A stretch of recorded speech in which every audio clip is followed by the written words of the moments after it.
ทียมเข้าสักครั้งข้อเจ็ดศรัทธาเทวมนุษย์สานังศาสดาสอนฟังมนุษย์และเทวดาพุทโธนี้ข้อแปดผู้หลีกแก้ไขปัญหาผู้รู้ผู้ตื่นเบิกบานก้าวนั้นข้อภควาผู้เลิศวิชายอดพระคธรรม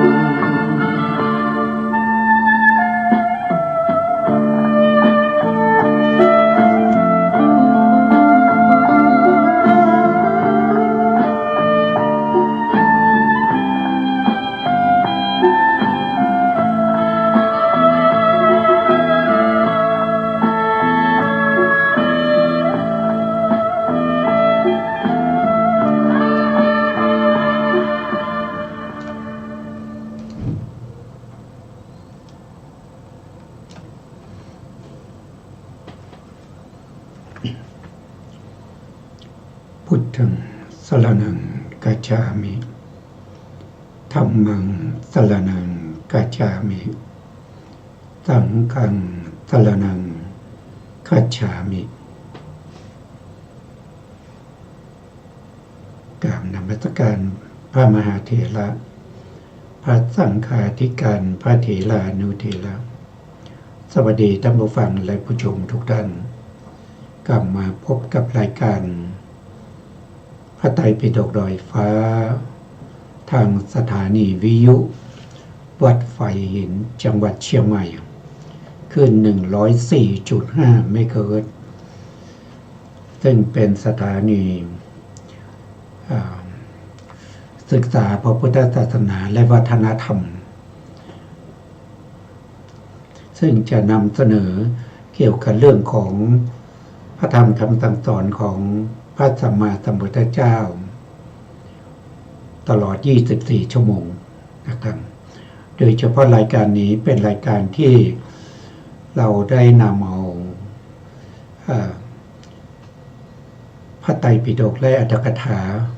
ชุด 91 เล่มของมหามกุฏราชวิไลมาผสมผสานทำเป็นรายการนะครับโดยเอาพระไตรปิฎกและอรรถกถาหลายๆเล่มนะที่เราได้ศึกษาแล้วประมวลมาเป็นรายการนี้ซึ่งตอนนี้เราก็ศึกษาในเรื่องของธรรมะที่พระสัมมาสัมพุทธเจ้าทรงตรัสรู้ธรรมะที่พระสัมมาสัมพุทธเจ้าทรงตรัสรู้ก็มีอยู่ด้วยกันถ้าเราว่าโดยธรรมะจริงๆก็คือได้แก่อริยสัจสี่อริยสัจสี่นี่ก็มีด้วยกันหลายในนะครับก็มีด้วยกันหลายในจะว่าโดยในแห่งพระพิธรรมหรือในแห่งพระสูตรถ้าในแห่งพระพิธรรมในพระพุทธองค์ตรัสรู้เยยธรรม5ประการด้วยกัน5ประการหนึ่งก็คือสังขารธรรมก็คือได้แก่จิตและเจตสิกแล้วก็นิพพานรูปสองก็คือลักขณะรูปสี่สามก็คือได้แก่วิการรูปห้าสี่ก็คือได้แก่พระนิพพานห้าก็คือได้แก่บัญญัติทั้งหลายนะบัญญัติทั้งที่เป็นอัฏฐบัญญัติสัทธาบัญญัติทั้งที่มีปรมัตถธรรมรองรับแล้วบางส่วนก็ไม่มีปรมัตถธรรมรองรับถ้าว่าโดยพระสุตตันตปิฎกท่านก็บอกว่าธรรมะที่พระพุทธองค์ตรัสรู้ก็มีอยู่5หมวดด้วยกันหนึ่งคืออภิญญยะธรรมที่ควรรู้ยิ่งด้วยทำตามสภาวะที่เป็นจริงที่เขามีอยู่ ให้รู้ตามสภาวะที่เขาเป็น ตัวธรรมะคืออะไรก็ตัวธรรมะก็คือลักษณะของธรรมะลักษณะของตัวธรรมะจริงๆอย่างทุกขสัจเนี่ยลักษณะของทุกขสัจมันคืออะไรเราก็รู้ตามที่เขาเป็นอยู่นั่นก็คือได้แก่ปัจจตลักษณะหรือวิเศษลักษณะหรือสภาวะลักษณะจะใช้คำไหนมันก็มีอรรถะเหมือนกันต่างกันแต่พยัญชนะเท่านั้นพร้อมด้วยเหตุปัจจัยของเขาพร้อมด้วยเหตุปัจจัยของเขาเขาเกิดด้วยเหตุอะไรแล้วเขาดับไปด้วยเหตุอะไรก็ต้องศึกษาและทำความเข้าใจในธรรมที่เป็นอภิญญยธรรมที่ควรรู้ยิ่งในธรรมที่ควรรู้ยิ่งนั้นมีทั้งที่เป็นทุกขสัจมีทั้งที่เป็นทุกขสมุทัยที่ได้เกิดทุกขานิโรธก็คือที่ดับทุกข์แล้วก็ทุกขนิโรธขามินีปฏิปทาข้อประพฤติปฏิบัติให้ถึงความดับทุกข์พระอภิญญยะก็จะรวมทั้งที่เป็นอริยสัจทั้ง4รุ่นด้วยในข้อที่2ในธรรม5หมวดข้อที่2นั้นก็คือได้แก่ปริญเยยธรรมปริญเยยธรรมก็คือธรรมที่ควรกำหนดรู้ด้วยไตรลักษณ์ควรกำหนดรู้สภาวะธรรมเหล่านั้นนะครับด้วยความเป็นอนิจจังทุกขังอนัตตาส่วนต่อมาก็จะเป็นปหาตัพพธรรมก็คือธรรมที่ควรละธรรมที่ควรละก็คือได้แก่ตัณหาอวิชชาทิฏฐิมานะตลอดจนถึงต้องละอกุศลเจตสิก14ละอกุศลจิต12ให้หมดไปจากขันธสันดานอันนั้นเป็นธรรมที่ควรละหรือเรียกว่าเป็นอกุศลทั้ง9กองมีอาสวะโอคะโยคะคันธะทิฏฐินิวรณ์โพชฌงค์โทษทีสังโยชน์สังโยชน์แล้วก็กิเลสพวกนี้เป็นธรรมที่ควรละเป็นธรรมที่เราต้องละในปหาตัพพธรรมอันต่อมาก็คือสัจฉิกาตัพพะสัจฉิกาตัพพะคือธรรมที่ควรทำให้แจ้งธรรมที่ควรทำให้แจ้งได้แก่อะไรธรรมที่ควรทำให้แจ้งก็คือได้แก่วิชากับวิมุตติวิชาก็คืออรหันตมรรควิมุตติก็คือได้แก่อรหันตผลที่มีนิพพานเป็นอารมณ์อันนี้เรียกว่าเป็นสิ่งที่เราควรทำให้แจ้งนะครับแต่ถ้าว่าโดยองค์ธรรมจริงๆก็คือตัวนิพพานนั่นเองนะครับส่วนข้อที่5นั้นก็คือได้แก่ภาเวตัพพธรรมภาเวตัพพธรรมนั้นก็คือได้แก่อริยมรรคมีองค์8นะครับหรือตั้งแต่สมถะตั้งแต่สมถะวิปัสสนาการเจริญสมถะวิปัสสนาการเจริญอริยมรรคการเจริญโพชฌงค์7เหล่านี้เป็นธรรมที่ควรเจริญควรทำให้มันมีขึ้นนี่ก็เป็นธรรมที่พระพุทธองค์ได้ตรัสรู้ทีนี้เราก็จะต้องรู้รายละเอียดของธรรมแต่ละข้อนะครับในธรรมแต่ละข้อนั้นมันคืออะไรแต่ท่านบอกว่าถ้าเราไม่รู้ นะถ้าเราไม่รู้ในเรื่องของอริยสัจที่ได้กล่าวไปนะที่ได้กล่าวไปก็คือทุกข์นะครับแล้วก็ทุกขสมุทัยเหตุให้เกิดทุกข์ทุกขานิโรธคือที่ดับทุกข์แล้วก็ข้อปฏิบัติให้ถึงความดับทุกข์ถ้าเราไม่รู้อย่างนี้เขาเรียกว่าเรามีอวิชชาเราถูกอวิชชาครอบงำนะเราถูกอวิชชาครอบงำแล้วมีแค่4ข้อนี้หรือที่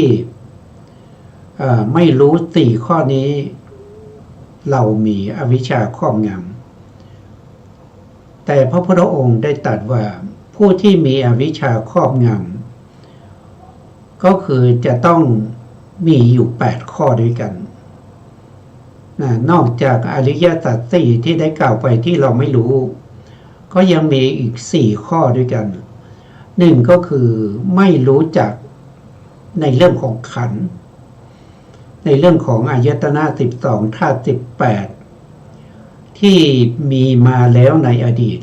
ที่เราเคยใช้สอยเราเคยเสวยสิ่งเหล่านี้นะมาตั้งแต่อดีตชาติเรามีขันธ์5เรามีอายตนะเรามีธาตุเป็นมาตั้งแต่เมื่อไหร่ก็ไม่รู้จนถึงปัจจุบันนี้เราก็ยังมีอยู่นะครับแล้วเรายังจะต้องอาศัยขันธ์5อายตนะ12ธาตุ18นี้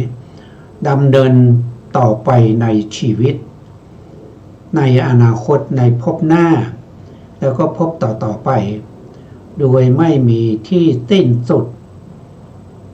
โดยไม่มีที่สิ้นสุดนั่นก็คือได้มาอีก3ข้อก็คือ 1. เราไม่รู้ขันธ์อายตนะธาตุที่มีมาในอดีต 2. เราไม่รู้ขันธ์อายตนะธาตุที่เกิดสืบเนื่องกันต่อไปในอนาคตอันไม่มีจุดหมายปลายทางแล้วอันที่3ก็คือเราไม่รู้ไม่รู้ขันธ์อายตนะธาตุทั้งที่เป็นอดีตแล้วก็อนาคตไม่รู้ทั้งสองนั่นก็คือเราไม่รู้ว่าปัจจุบันนี้เรามีขันธ์5นะครับเราที่เราเรียกว่าเป็นเราเนี่ยจริงๆคำว่าเราเนี่ยมันเป็นแค่สมมุติถ้าว่าโดยตัวปรมัตถ์เรามันไม่มีเรามันจะอยู่ตรงไหนมันไม่มีมันมีแต่ขันธ์มันมีแต่อายตนะมันมีแต่ธาตุถ้าเราจำแนกแจกแจงลงไปอะไรเรียกว่าเราผมเรียกว่าเราหรือขนเรียกว่าเราหรือเล็บเรียกว่าเราหรือฟันเรียกว่าเราหรือหนังเรียกว่าเราหรือว่าเนื้อหรือว่าเอ็นหรือว่ากระดูกหรือว่าเยื่อในกระดูกหรือว่าม้ามหรือว่าหัวใจหรือว่าตับหรือว่าพังผืดหรือว่าปอดพวกนี้เป็นเราหรือพวกนี้เขาก็ไม่ได้บอกว่ามันเป็นเราแต่เราเข้าไปยึดถือพวกนี้ว่ามันเป็นเราเพราะอะไรเพราะเรามีตัวตัณหาแล้วก็อุปทานที่เข้าไปยึดถือสิ่งเหล่านี้ว่าเป็นเรานอกจากนั้นนะครับนอกจากนั้นเรายังยึดว่าเรายังยึดว่าอะไรน้ำดีเสมหะน้ำเหลืองน้ำเลือดน้ำเหงื่อน้ำมันข้นนะครับน้ำตาพวกนี้เป็นเราอีกแล้วนอกจากเราอย่ายึดรูปพวกนี้แล้วว่าเป็นเราแต่รูปพวกนี้เขาไม่ได้บอกว่ามันเป็นเรานะแล้วยังมีเราไปยึดธาตุไฟอีกธาตุไฟคือไออุ่นที่อยู่ในร่างกายของเราอุสมะเตโชหรือยึดเอาสันตปะเตโชธาตุที่เผาผลาญร่างกายให้เจ็บไข้ได้ป่วย ให้วิปริตไปต่างๆหรือบางทีก็ไปยึดเอาชิลนาเตโชธาตุที่เผาผลาญร่างกายให้แก่ชราหรือไปยึดเอาเตโชธาตุที่ช่วยในการย่อยอาหารปาจกะเตโชหรือบางทีก็ไปยึดเอาธาตุลมซึ่งเป็นวายุธาตุมีลมที่พัดขึ้นเบื้องบนนะอุสมะเขาเรียกว่าเป็นวายุนะวายุคือธาตุลมนะอุสมะวายุนะวายุที่พัดขึ้นเบื้องบนวายุที่พัดลงเบื้องล่างวายุที่อยู่ในช่องท้องวายุที่อยู่ในลำไส้วายุธาตุที่อยู่ทั่วไปในร่างกายวายุธาตุที่เป็นลมหายใจที่ประกอบกันขึ้นมาเป็นรูปเป็นร่างนะครับมีชีวิตของนะครับรูปร่างที่ไม่มีชีวิตของเราก็ไม่ได้ยึดถือแต่เมื่อมีชีวิตเข้ามาของมีเวทนามีสัญญามีสังขารมีวิญญาณประชุมรวมกันเราจึงยึดติดว่ามันเป็นเรานั่นมันเป็นเรามันเป็นเราจริงๆหรือเปล่าเขาก็ไม่ได้บอกว่าเป็นเรานะครับเพราะเราเข้าไปยึดทีนี้เราจะให้เห็นความเป็นจริงยังไงเราก็ต้องแตกกระจัดกระจายธาตุพวกนี้ออกไปเป็นส่วนๆเมื่อเราแตกธาตุเหล่านี้ออกไปเป็นส่วนๆแล้วเราก็ไม่ได้ยึดนะเราก็ไม่ได้ยึดถือหรือจะยึดถือมันก็เบาบางนะครับมันก็ไม่ได้ยึดถือแบบหนักแน่นเหมือนกับอุปทานนะสิ่งเหล่านี้ที่ประกอบกันนี้มีอะไรนี่นะครับถ้าว่าโดยขันธ์นะขันธ์ก็มีรูปขันธ์นะทั้งหมดที่กล่าวมาคือธาตุดิน20ธาตุน้ำ12ธาตุไฟ4ธาตุลม6พวกนี้เป็นรูปขันธ์นะรูปขันธ์ถ้าเราเรียกว่ารูปขันธ์นี่คือเขาจะแยกส่วนออกมานะครับแต่ถ้ารวมกันอยู่เราก็ยังยึดถือว่ามันเป็นเราอยู่ดีนะแขนเป็นเราขาเป็นเราศีรษะเป็นเราหน้านี้เป็นหน้าตาอย่างนี้เป็นเราก็ยังยึดถืออยู่แต่ถ้าเราแยกส่วนต่างๆออกมาให้เห็นเฉพาะว่ามันเป็นปฐวีธาตุได้แก่ผมขนเล็บฟันหนังเนื้อเอ็นกระดูกเยื่อในกระดูกอย่างเนี้ยถ้าเราแยกออกมาเป็นอย่างนี้แล้วเราก็หมดความอะไรยึดถือในสิ่งเหล่านี้ว่าเป็นเราเอาผมไปไว้ที่หนึ่งนะครับกองไว้ส่วนหนึ่งเอาขนทั้งหลายนะมีขนตาขนคิ้วนะครับขนขาขนแขนขนจมูกนะครับขนลั่นแล้นะขนต่างๆไว้กองหนึ่งแล้วก็เอาเล็บนะถอดเล็บออกมานะวางไว้ที่หนึ่งนะเอาฟันออกมาไว้ที่หนึ่งเอาหนังมากองรวมกันเป็นที่หนึ่งแล้วเรายังจะเห็นสิ่งเหล่านี้มันเป็นเราอยู่ไหมก็มันไม่เป็นเรามันไม่ใช่ของเรานะมันไม่ใช่ของเราแล้วมันไม่ใช่อัตตาตัวตนของเราแต่เราเข้าไปยึดด้วยตัณหามานะทิฏฐิจึงเห็นว่ามันเป็นเรานะครับ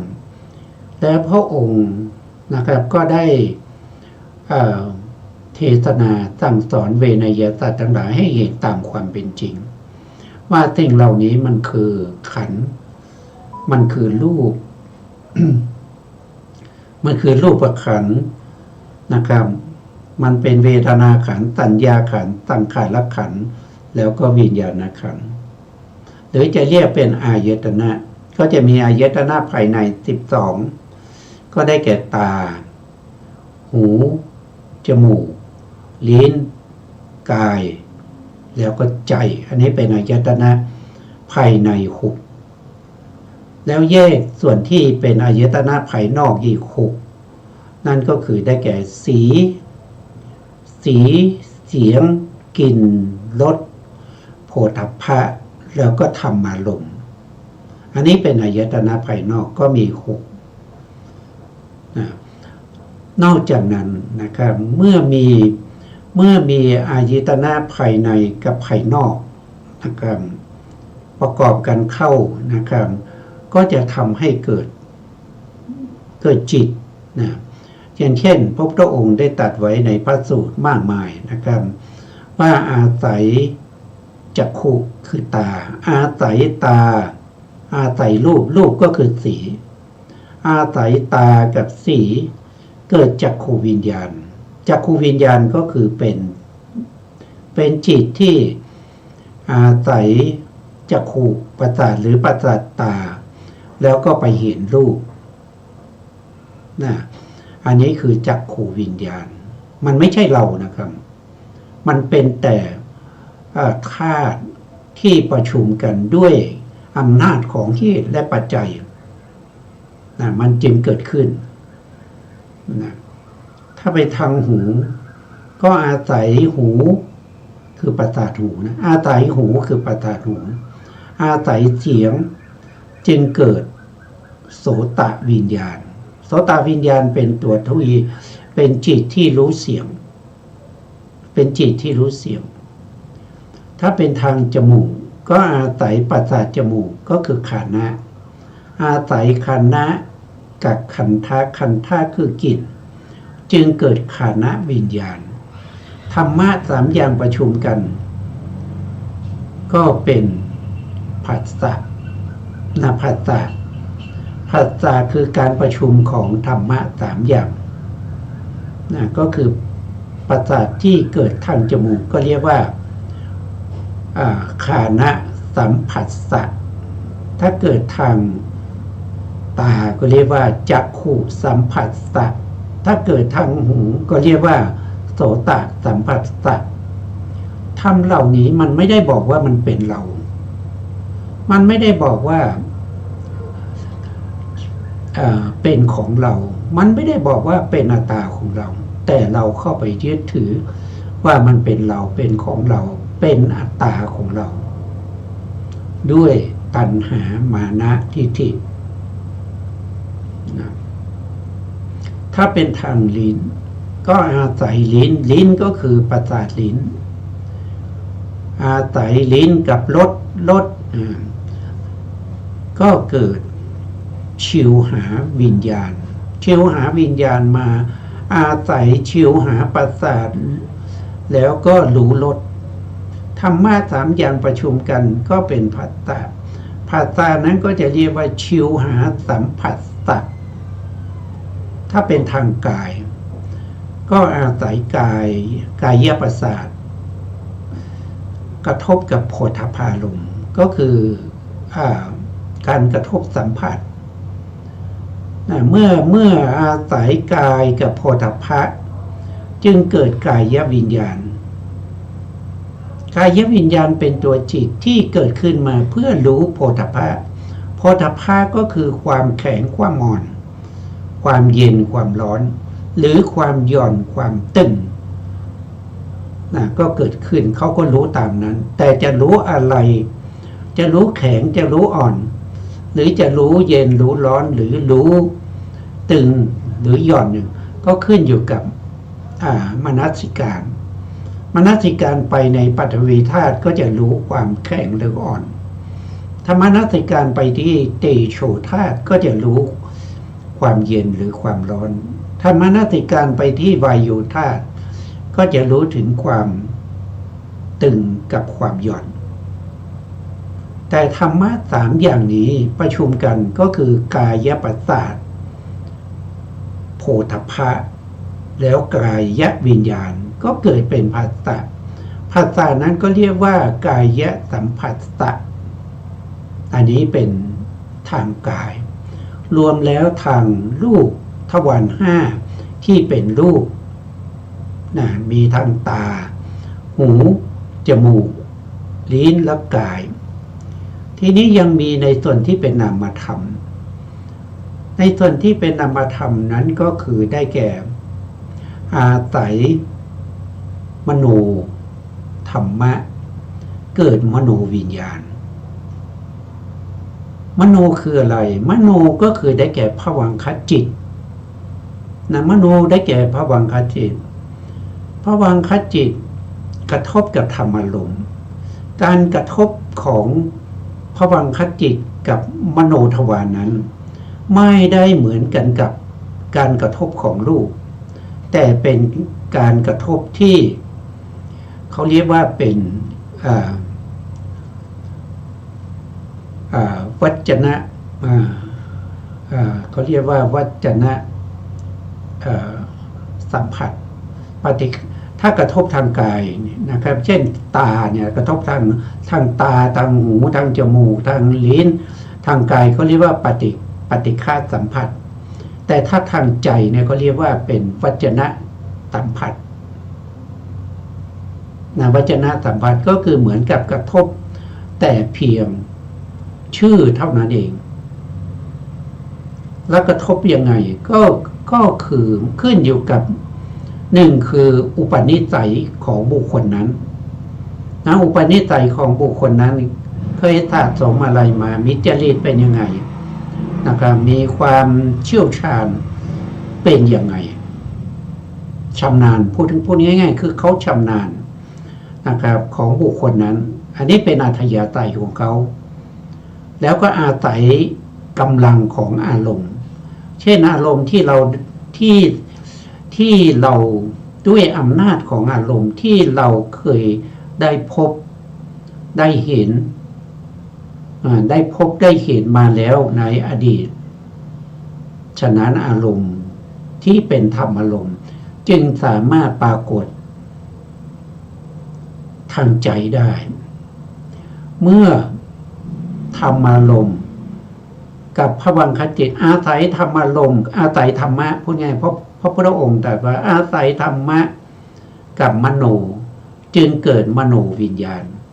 มโนวิญญาณนั้นก็คือได้แก่จิตนะได้แก่จิตแต่จิตในที่นี้ก็คือชวนาจิตได้แก่พวกที่เป็นชวนาจิตนะหรือบางในก็คือชวนะตลอดไปจนถึงตถาลัมมณจิตอันนี้ก็เป็นทางใจนะเป็นทางใจแต่สิ่งเหล่านี้นะครับไม่มีส่วนไหนเลยที่เป็นรูปหรือเป็นนามที่เขาบอกว่าเป็นเราเขาบอกว่าเป็นเรานะเขาไม่ได้ว่าเป็นเราหรือเป็นของเราหรือเป็นอัตตาของเราไม่ได้บอกเลยแต่ปุถุชนมิจฉาทิฏฐิผู้ไม่ได้สดับพระธรรมคำสั่งสอนของพระเจ้าเข้าไปยึดถือเข้าไปเกาะเกี่ยวอะไรอาวรณ์เพลิดเพลินกับสิ่งเหล่านี้เพราะฉะนั้น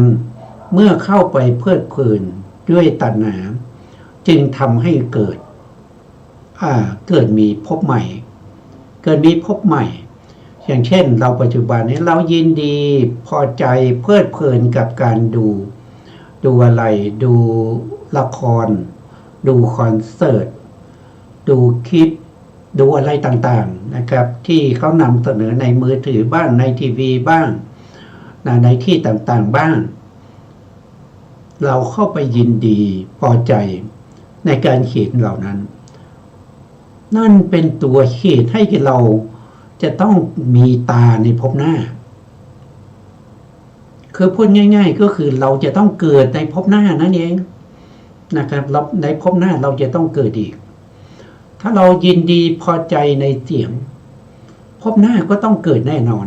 เรายินดีพอใจในกลิ่นภพหน้าก็ต้องมีเราแน่นอนยินดีพอใจในรสยินดีพอใจในการถูกต้องสัมผัสยินดีในการนึกคิดถึงอารมณ์ต่าง เราต้องมีภพหน้าแน่นอน เมื่อเกิดมาแล้วนะอย่างเช่นปัจจุบันนี้เราเกิดมาเพราะว่าในอดีตเรามีตัณหาที่เข้าไปยินดีในสภาวะธรรมเหล่านั้น เราจึงเกิดมา เมื่อเราเกิดมาแล้ว ถามว่าในขณะที่เราเกิดนั้นมันเป็นสุขไหมพระพุทธองค์ตรัสว่าแม้ความเกิดก็เป็นทุกข์แม้เมื่อเราเกิดมาแล้วเราก็ต้องแก่พระองค์ตรัสว่าแม้ความแก่ก็เป็นทุกข์แม้ความเกิดก็เป็นทุกข์ความแก่ก็เป็นทุกข์ความตายก็เป็นทุกข์โสกะปริเทวะทุกขะโทมนัสอุปายตะก็เป็นทุกข์การประสบกับอารมณ์ที่ไม่ชอบใจไม่ถูกใจก็เป็นทุกข์ความพัดพลาดจากสิ่งที่เป็นที่รักที่พอใจก็เป็นทุกข์ปรารถนาสิ่งใดแล้วไม่ได้สิ่งนั้นนั่นก็เป็นตัวทุกข์ว่าโดยย่ออุปทานขันธ์ห้าเป็นตัวทุกข์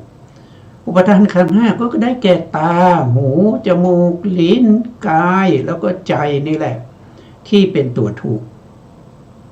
เพราะสิ่งเหล่านี้เกิดขึ้นมานั่นแสดงว่าเรามีทุกข์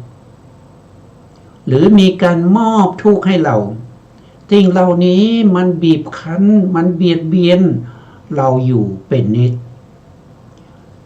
สิ่งเหล่านี้มันเป็นสภาพที่เล่าร้อนอยู่เป็นนิดสิ่งเหล่านี้มันเป็น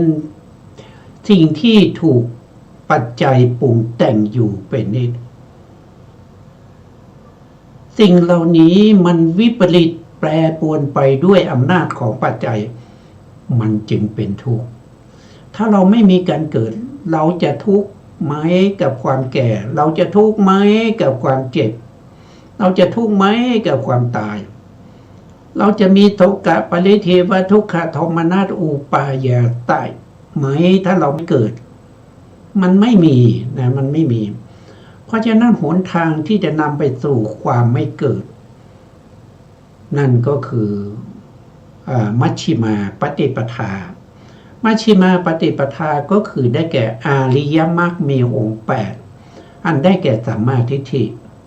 สัมมาสังกัปปะสัมมาวาจาสัมมากัมมันตะสัมมาอาชีวะสัมมาวายามะสัมมาสติสัมมาสมาธิอันนี้คือมัชฌิมาปฏิปทาแต่ทุกวันนี้เราไม่รู้จักเลยอะไรคือสัมมาทิฏฐิเราก็ไม่รู้อะไรคือสัมมาสังกัปปะเราก็ไม่รู้อะไรคือสัมมาวาจาสัมมากัมมันตะสัมมาอาชีวะสัมมาวายามะสัมมาสติสัมมาสมาธิเราก็ไม่รู้จักนั่นแสดงว่าเรามีอวิชชาเต็มเปี่ยมเมื่อมีอวิชชาอาวิชชานี้ปกปิดอะไรปกปิดความจริงตามสภาวะเมื่ออวิชชาปกปิดความจริงในอริยสัจสี่ในขันธ์ในปฏิจจสมุปบาทที่สืบเนื่องกันไป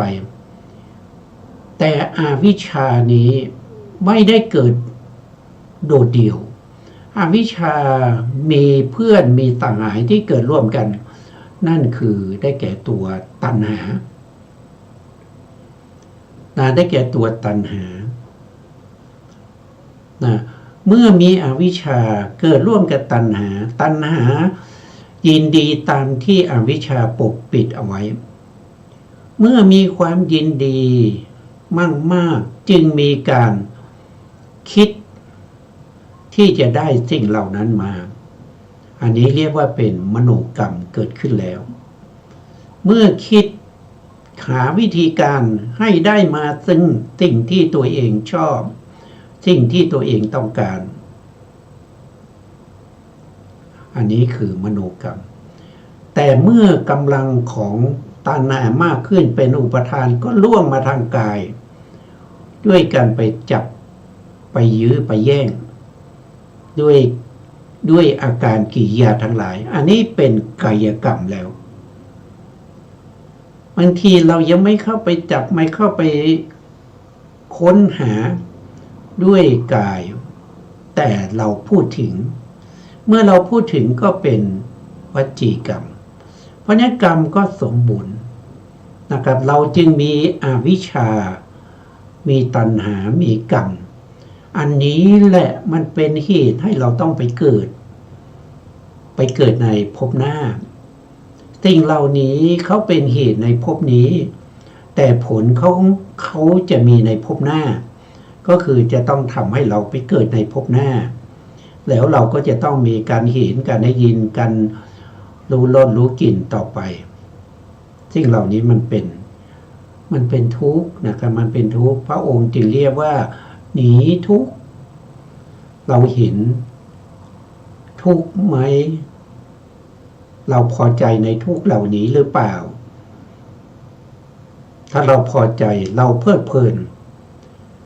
พระธรรมคำสั่งสอนของพระเจ้าทั้งหมด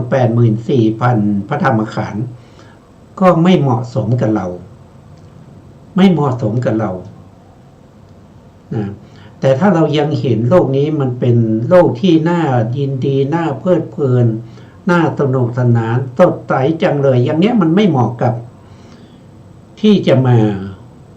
ประพฤติปฏิบัติในคำสั่งสอนของพระเจ้าถึงจะประพฤติปฏิบัติไปมันก็ไม่ก้าวหน้าเพราะอัธยาศัยของเขาไม่น้อมไปสู่มรรคผลนิพพานอัธยาศัยของเขานั้นน้อมไปสู่ความคุกคีการมีเพื่อนมีฝูงมาศึกษาเล่าเรียนจริงๆแล้วเขาไม่ได้มาศึกษาเล่าเรียนด้วยต้องการผลทุกข์เขามาศึกษาเล่าเรียนเขาต้องการมิตรสหายเขาต้องการสังคมเขาต้องการร่วมกิจการในทางพระพุทธศาสนาไม่มีจิตมีใจในการที่จะน้อมไปเพื่อออกจากทุกข์อย่างนี้ไม่เหมาะไม่สมในการที่จะศึกษาพระธรรมคำสั่งสอนของพระเจ้าเพราะคำสั่งสอนของพระเจ้านั้น 84,000 พระธรรมขันธ์รวมกันแล้วมีรสเดียวนั่นก็คือวิมุตติรส 84,000 พระธรรมขันธ์นั้นเป็นเหตุนำไปสู่ความหลุดพ้นนำไปสู่วิมุตติคือความหลุดพ้นเพราะฉะนั้นรสแห่งพระธรรมของพระเจ้ามีรสเดียวเท่านั้นนั่นคือวิมุตติรสมีวิมุตติรสเท่านั้นนะครับอันนี้ก็อลัมพบทไปมากนะครับเราก็พักไว้แค่นี้ก่อนนะเราไปศึกษาในธรรมแต่ละข้อนะครับที่จะเป็นเบื้องบาทเป็นพื้นฐานให้เราได้เข้าใจถึงชื่อของธรรมเหล่านี้แล้วก็ตัวสภาวะธรรมของเหล่านี้ในการที่จะเฝ้าสังเกตดูสิ่งเหล่านี้มันเกิดขึ้นในชีวิตประจำวันของเราแต่เราไม่รู้เพราะฉะนั้นถ้าเราได้ศึกษาแล้วสิ่งเหล่านี้เกิดขึ้นมาเราก็จะรู้จักทันทีนะครับอย่างเช่นตอนนี้เรากำลังศึกษาในเรื่องของอายตนะซึ่งเป็นอายตนะภายนอกนะครับอายตนะภายนอกมีอยู่6นะครับที่เราได้พูดไปแล้วอายตนะภายในก็มี6ภายในก็คือได้แก่จักขายตนะก็คือตาโสตายตนะก็คือหูคานายตนะก็คือจมูกอันนี้คือตัวที่เกิดจากกรรมนะอย่างเช่นจักขายตนะหมายถึงประสาทตานะครับแต่เราพูดโดยง่ายๆก็คือตาถ้าเราพูดตานี่ก็ต้องเข้าใจว่ามันเป็นประสาทตานะครับจักขายตนะคือประสาทตานะครับจะเป็นอย่างอื่นไม่ได้จะเป็นทิพจักขุไม่ได้นะครับปัญญาจักขุก็ไม่ได้นะมันไม่ใช่อ่ะแต่ที่มันใช่นั่นมันคือตัวประสาทตาเรียกว่าจักขายตนะอันนี้เป็นอายตนะภายในนะต่ออันที่สองก็คือโสตายตนะอันนี้ก็เป็นประสาทหูเป็นรูปนะเป็นประสาทหูนะครับเพราะฉะนั้นถ้าพูดถึงโสตะหรือโสตายตนะนะครับถ้าพูดถึงโสตะเนี่ยมันมีความหมายกว้างนะครับ แต่ถ้าพูดถึงโสตายตนะก็คือประสาทหูคานายตนะอย่างนี้นะครับก็หมายถึงประสาทจมูกชิวหายตนะก็คือหมายถึงประสาทลิ้นกายายตนะก็คือประสาทกายมนายตนะก็คือได้แก่จิตนะได้แก่จิตนี่หมายจิตนี่หมายถึงจิตทั้งหมดเลยนะไม่ว่าจะเป็นอกุศลจิต12นะครับอเหตุกจิต18แล้วก็กามะโสภณะ24หรือจะเป็นรูปฌานรูปฌาน15รูปฌาน12หรือว่าจะเป็นมรรคจิต8หรือ40ผลจิต8หรือ40พวกนี้ทั้งหมดจิตนี้เราเรียกว่าเป็นมนายตนะอันนี้เป็นอายตนะภายในนะเป็นอายตนะภายในก็จะมี6นะครับอายตนะภายนอกก็มี6ก็คือได้แก่สีคือรูปารมณ์รูปารมณ์ก็คือรูปารมณ์คืออะไรรูปารมณ์ก็คือสภาวะธรรมที่ตาเห็นได้ตาในที่นี้ตัวที่เห็นเขาเป็นจิตนั้นเราเรียกว่าเป็นจักขาเขาเรียกว่าเป็นจักขุ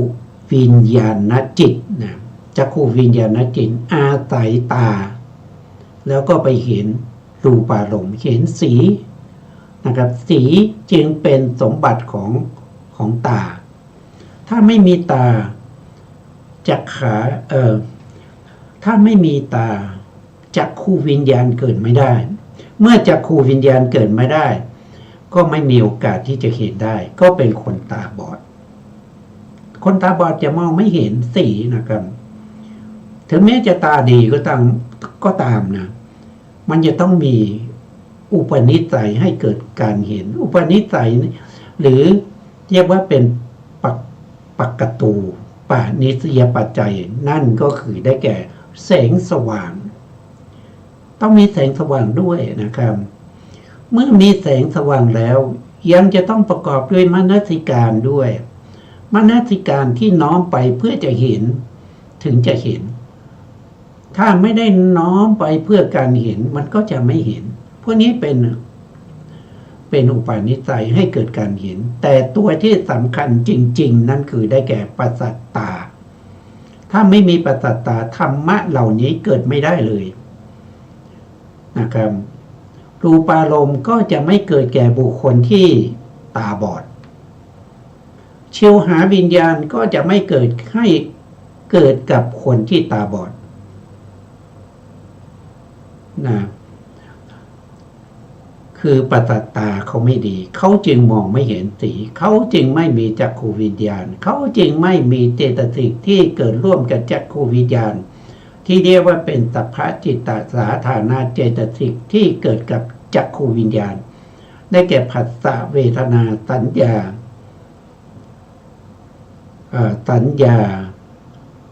เอกคตาแล้วก็เจตนามนสิการมนสิกชีวิตินทรีย์มนสิการเจตสิก7ดวงนี้ที่เกิดกับจักขุวิญญาณนั้นมันเกิดไม่ได้เลยเพราะไม่มีปัสสัตตาเพราะนี้ปัสสัตตาจึงมีความสำคัญในการที่จะเห็นนั่นเป็นอายตนะภายในอันนี้ยกตัวอย่าง1ตัวอย่างอื่นๆก็เหมือนกันไม่ว่าจะเป็นทางหูทางจมูกทางลิ้นทางกายหรือทางใจนะครับนี่เราก็มาดูอายตนะภายนอกนะครับอายตนะภายนอก1คือรูปารมณ์ได้พูดไปแล้วก็คือสีต่างๆ2คือสัทธารมณ์หรือสัทธายตนะสัทธายตนะก็คือได้แก่เสียงนะครับก็คือได้แก่เสียงต่างๆได้แก่เสียงต่างๆสัทธายตนะเนี่ยมีอยู่อย่างเดียวก็คือเสียงก็คือสัทธารมณ์นั่นเองทีนี้ต่อมาก็คือคันธายตนะคันธายตนะได้แก่กลิ่นนะครับคันธายตนะได้แก่กลิ่นท่านบอกว่าชื่อว่าคันธานี้มีอยู่4อย่างนะ อย่าไปเข้าใจผิดนะถ้าเรียกว่าคันทะขึ้นมาอาจจะเป็นคันธารมณ์ก็ได้นะครับเป็นคันธารมณ์ก็ได้อันนี้คือ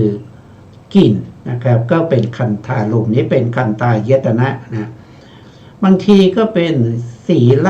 คันทะอันนี้คือได้แก่ศีลนะศีลของบุคคลผู้มีศีลดีศีลนั้นย่อมกระชอนไปนะลอยไปตามลมก็ได้ลอยไปทวนลมก็ได้นะครับผู้มีศีลย่อมมีคนที่เอาไปพูดถึงนะครับไปพูดถึงให้คนนั้นฟังว่าโอ้คนนั้นเขามีสัมมาวาจานะเขาไม่พูดเท็จนะเขาไม่พูดส่อเสียดเขาไม่พูดเพ้อเจ้อเขาไม่พูดหยาบคายนะเขามีกิริยาวาจาที่เรียบร้อยเนี่ยก็เป็นศีลขันธะหรือว่าเป็นสัมมากัมมันตะสัมมากัมมันตะก็คือบุคคลนี้เขามีกายสุจริตนะเขาไม่เคยฆ่าสัตว์นะเขาสมาทานศีลทุกวันเขาไม่ฆ่าสัตว์เขาไม่ลักทรัพย์เขาไม่ประพฤติผิดในกามแม้กระทั่งจะมีปัจจัยให้เขาล่วงศีลนั้นมีคนเอาเงินมาตกอยู่ในที่สาธารณะเป็นที่ไม่มีเจ้าของนะครับเขาเห็นเขาก็จะไม่ถือเอาเป็นของตนนะครับเขาก็เอาเงินนั้นไปทำอะไรก็ไปประกาศนะครับไปประกาศให้เจ้าของมารับนะเขาเห็นแล้วเขาไม่ได้เดินผ่านหนีไปหรือไม่ได้ฉวยโอกาสว่าเป็นของตนนะไม่ประพฤติผิดในกามถึงจะมีโอกาสที่จะทำได้โดยไม่มีใครเห็นนะเขาก็ไม่ทำนะเพราะฉะนั้นศีลของเขาจึงล่องลอยไปได้ทั้งตามลมแล้วก็ทวนลมอันนี้เรียกว่าเป็นศีลขันธะนะเป็นโลดแห่งศีลนะหรือว่าอาชีพนะครับเขาประกอบอาชีพที่เป็นสัมมาอาชีวะนะเขาจะไม่ประกอบอาชีพที่เกี่ยวเนื่องกับมิจฉาวาจานะครับมิจฉาวาจาทั้งสี่เขาไม่ประกอบอาชีพที่เกี่ยวกับกายทุจริตสามแล้วเขาไม่ประกอบอาชีพประเภทที่เป็นยาขายยาพิษขายยาเสพติดนะขายน้ำเมานะเขาไม่ทำนะและเขาก็ไม่ประกอบอาชีพในการเลี้ยงสัตว์ให้ผู้อื่นฆ่าเขาไม่ประกอบอาชีพประเภทที่ฆ่ามนุษย์อย่างเงี้ยนะเขาไม่ทำนะครับอาชีพที่ผิดกฎหมายบ้านเมืองผิดศีลธรรมนะวัฒนธรรมทั้งหลายเขาจะไม่ทำนะครับอันนี้เพราะฉะนั้นเขาจึงมีศีลพอมีศีลก็มีคนพูดถึงว่าเขามีศีลเพราะฉะนั้นศีลของเขาก็ขช่อนไปในจากปากหนึ่งไปปากนั้นปากนี้นะสามารถที่จะทวนลมแล้วก็ตามลมได้นะนี่ก็เป็นศีลขันธะต่อไปขันธะที่สามเขาเรียกว่าสมาธิขันธะสมาธิขันธะก็ได้แก่สัมมาวายามะอันนี้คือได้แก่ความเพียรในการเจริญสมถะนะในการเจริญสมถะสมาธินะมีความอดทนมีความบากบั่นมีความพยายามที่จะทำให้ฌานหรืออภิญญาเกิดขึ้นนะเขาไม่ทอดทิ้งธุระนะครับในเรื่องของสมถะแล้วก็สมาธินะครับเขาเป็นคนที่มีสตินะมีสัมมาสตินะเขามีสติที่มั่นคงนะครับเจริญกสิณ10อสุภา10นะอนุสติ10นะครับแล้วก็พรหมวิหาร4อ่านรูปฌาน4นะแล้วก็มีจตุธาตุวัฏฐาน1แล้วก็มีอาหารเลปฏิกูลสัญญาอีก1เขามีสติอยู่ในกรรมฐานเหล่านั้นเพราะฉะนั้นเมื่อมีสัมมาวาจาเมื่อมีสัมมาวายามะมีความเพียรมีสติตั้งมั่น เขาจึงได้ฌานก็คือได้สัมมาสมาธิได้ปฐมฌานทุติยฌานตติยฌานตลอดขึ้นไปจนถึงอรูปฌานนู่นนะเมื่อเขาปฏิบัติอย่างนี้เขาได้ฌานเขามีอภิญญาคนอื่นนะครับเขาเห็นความประพฤติเขาเห็นการปฏิบัติเขาก็ไปพูดคุยกันนะครับเพราะฉะนั้นสมาธิของเขาจึงเป็นคันธะเป็นกลิ่นที่ลอยไปในสาธุชนทั้งหลายนะผู้ที่เป็นคนดีทั้งหลายนะครับลอยไปนะหรือว่าผู้ที่อาจจะเป็นมิจฉาทิฏฐิก็ได้นะครับเขาได้ยินแล้วเขาจะต้องมาหาผู้มีสมาธิผู้มีศีลนะครับมาอาศัยนะครับบางคนอิจฉาริษยาก็จะมาเฝ้าดูนะเฝ้าดูมาจับผิดนะอันนั้นก็เป็นศีลนะครับเป็นเขาเรียกว่าเป็นศีลขันธะสมาธิขันธะแล้วบางคนก็สามารถที่จะประพฤติปฏิบัติให้ได้อะไรได้สติปัฏฐานได้สัมมาปัฏฐานได้อิทธิบาทสี่อินทรีย์ห้าพละห้าโพชฌงค์เจ็ดได้อริยมรรคอริยผลนะก็แสดงว่าคนนี้เขามีปัญญานะก็เรียกว่าเป็นปัญญาขันธะก็ได้แก่สัมมาทิฏฐิคือรู้อะไรรู้นี้ทุกรู้นี้ทุกขสมุทัยรู้นี้ทุกขนิโรธนี้รู้ทุกขานิโรธคามินีปฏิปทารู้ขันธ์อายตนะธาตุที่เคยอาศัยในอดีตแล้วที่กำลังสืบต่อกันอยู่ในภพนี้นะเกิดดับสืบต่อกันอยู่นี้แล้วก็รู้ว่ามันจะต้องมีการสืบต่อกันไปในอนาคตถ้าเรายังไม่ได้เป็นพระอรหันต์ที่จะได้ปรินิพพานในภพนี้แน่นอนก็ต้องมีภพหน้าแน่นอนขันธ์อายตนะธาตุทั้งหลายก็จะสืบต่อไปในภพหน้าต่อแล้วก็ยังรู้เหตุรู้ผลของขันธ์อายตนะธาตุเหล่านั้นรู้ว่าอวิชชาเกิดจากอะไรอวิชชาก็เกิดจากนิวรณ์มาจากไหนก็มาจากทุจริต3ทุจริต3เพราะอะไรเพราะไม่รู้ไม่มีอินทรีย์สังวรแล้วอวิชชายังเป็นเหตุเป็นปัจจัยให้เกิดสังขารเกิดการกระทำสังขารก็เป็นเหตุเป็นปัจจัยให้เกิดวิญญาณเมื่อมีวิญญาณเป็นปัจจัยจึงมีนามรูปเมื่อมีนามรูปเป็นปัจจัยจึงมีตลายตนะเนี่ยมันก็สืบต่อกันไปอย่างนี้เขาเรียกว่าเป็นผู้ที่มีสัมมาทิฏฐิคือมีความเห็นถูกต้องในธรรมเหล่านี้ก็เขามีความเห็นถูกต้องเขามีสัมมาทิฏฐิจึงมีคนที่พูดถึงเขาในเรื่องของมีสัมมาทิฏฐิเขามีสัมมาสังกัปปะสัมมาสังกัปปะก็คือได้แก่อะไรก็คือได้แก่วิตกคืออะไรถ้าเราเปรียบเทียบอย่างเช่นสัมมาทิฏฐิเนี่ยคือปัญญาเนี่ยเวลาเขาจะพิจารณาอะไรหรือเขาจะอ่านหนังสือใช่ไหมครับเขาอ่านหนังสือเนี่ยก็คือถ้าเปิดหน้าที่หน้าไหนเขาก็อ่านหน้านั้นได้อย่างบริบูรณ์แต่การที่เขาจะพลิกไปหน้าต่อไปเนี่ยมันไม่ใช่ปัญญามันไม่ใช่กิจของปัญญาเพราะปัญญามันไม่ใช่มือที่จะไปพลิกหน้าหนังสือได้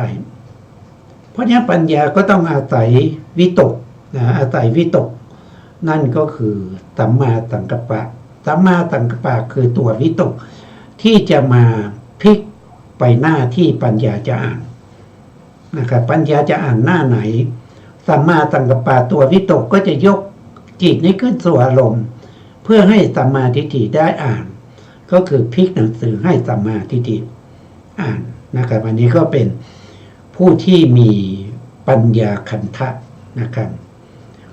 วันนี้เวลาหมดแล้วนะครับ ซึ่งการศึกษาพระธรรมคำสั่งสอนของพระสัมมาสัมพุทธเจ้านี้เราจะต้องศึกษาให้ต่อเนื่องกันนะถ้าเราไม่ศึกษาต่อเนื่องเราก็จะไม่เข้าใจนะไม่เข้าใจเพราะอันนี้คือปัญญานะครับไม่ใช่ปัญญาของคนทั่วไปแต่ปัญญาของพระสัมมาสัมพุทธเจ้านะครับวันนี้เวลาหมดนะครับสุดท้ายนี้นะครับก็ขอกราบขอบพระคุณพระครูสมุทรวิศวัตรวรกิจโจผู้อำนวยการสถานีวิทยุเพื่อการศึกษาพระพุทธศาสนาและวัฒนธรรมขึ้น 104.5 เมกะเฮิรตซ์วัดไฝหินจังหวัดเชียงใหม่และขอกราบขอบพระคุณพระครูปริยัติยานุตาสขอบคุณท่านผู้ฟังและผู้ชมทุกท่านนะครับที่ให้เกียรติติดตามในรายการพระไตรปิฎกลอยฟ้าพบกันใหม่ในครั้งต่อไปครับวันนี้ลาไปก่อนครับสวัสดีครับ